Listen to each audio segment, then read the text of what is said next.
안녕하세요. 러플리입니다.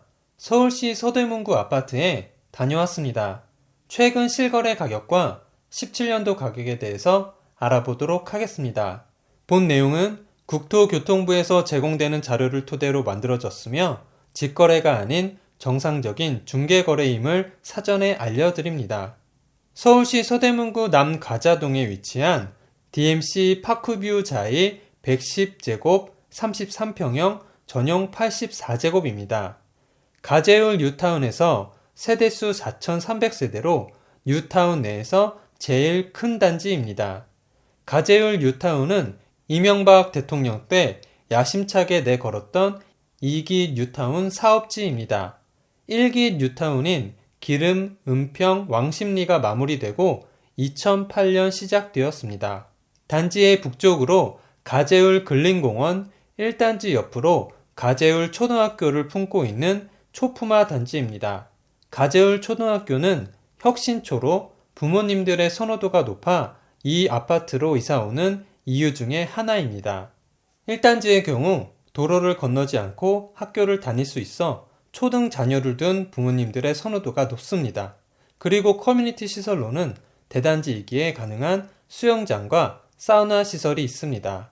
총 4,300세대 61개 동으로 용적률 233%, 건폐율 19%, 최고층 33층에 사용 승인일은 2015년 10월 26일입니다. 21년 9월에 거래된 16층의 실거래 가격 14억 9천만원 대비 최근 22년 8월에 거래된 14층의 실거래 가격은 10억 7천만원으로 층수에 상관없이 4억 2천만원, 28.1% 하락하였습니다.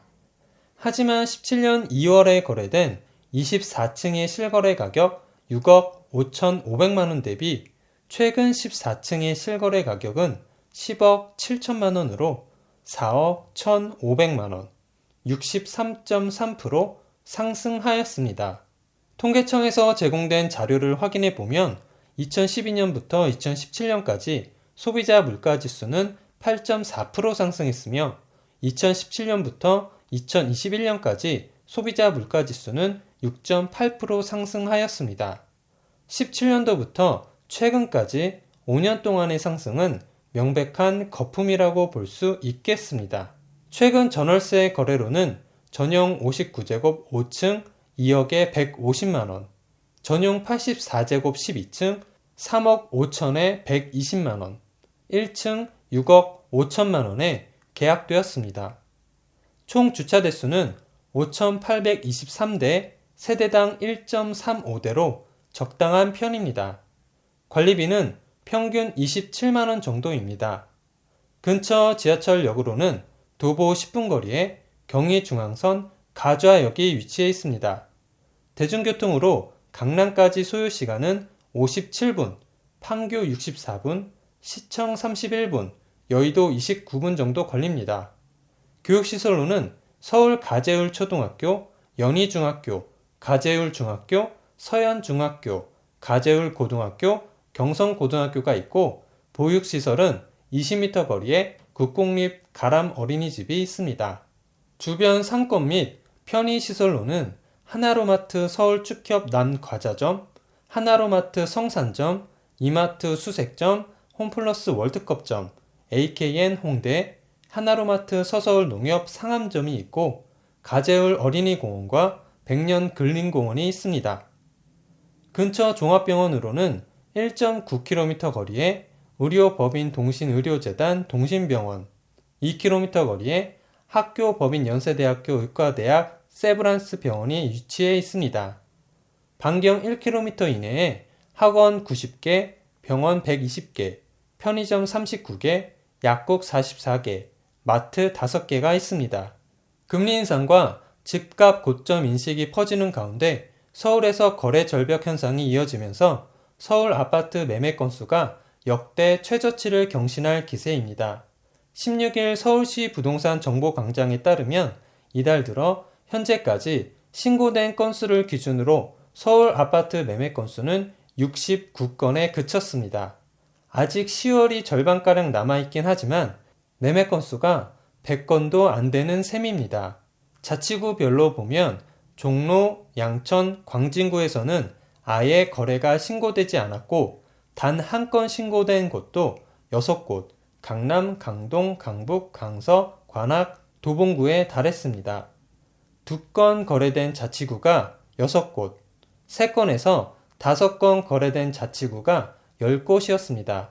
그중 10건 거래된 영등포구에서 가장 거래가 많이 이루어졌습니다.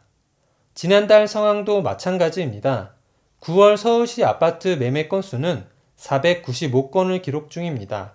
부동산 실거래가 신고기한 계약 후 30일 이내 남아있긴 해도 부동산 거래 시장이 빙하기에 접어든 것을 감안하면 역대 최저치였던 7월 644건의 기록을 다시 한번 경신할 가능성도 높아 보입니다. 올해 들어 9월까지 서울 아파트 거래량은 9,716건으로 이는 지난해 같은 기간 33,529건의 29%에 불과합니다. 거래 절벽의 큰 원인 중 하나는 금리 인상입니다. 한국은행 금융통화위원회는 지난 12일 기준금리를 기존 연 2.5%에서 3%로 0.5%포인트 인상하는 빅스텝을 단행했습니다. 한은 금통위가 지난해 8월 이후 이달까지 약 1년 2개월간 모두 8차례의 금리 인상을 단행하면서 기준금리는 0.5%에서 3%로 2.5%포인트 높아졌습니다. 기준금리 3%대는 2012년 10월 이후 10년 만입니다. 아직 금통위 회의가 남은 만큼 기준금리가 더 인상되면 대출금리 또한 최대 7%에서 8%까지 오를 가능성도 있는 등 금리 인상에 따른 이자 부담에 아파트 매매는 극도로 부진한 상황입니다. 고점 논란으로 집값 하락세가 지속되고 있다는 점도 거래를 막는 요인 중 하나로 꼽히고 있습니다. 현재 시장에 매물이 쌓인 상태에서 가격을 확 낮춘 금매만 간혹 팔리고 있는 실정입니다. 금매 거래가 곧 시세로 받아들여지면서 집값 하락을 다시 부추기는 상황이 반복되고 있습니다. 시간이 지날수록 점점 더 매물이 쌓여갈 것이고 이자 부담으로 버티지 못하는 매물이 터지는 순간에는 걷잡을 수 없는 속도로 부동산 시세는 폭락할 것입니다. 이 순간 아파트를 구매한다는 것은 떨어지고 있는 칼날을 맨손으로 잡는 것과 마찬가지입니다. 구독을 하시면 더 많은 주택의 정보를 빠르고 쉽게 보실 수 있습니다. 그리고 좋아요를 눌러주시면 영상을 만드는 저에게 큰 힘이 됩니다.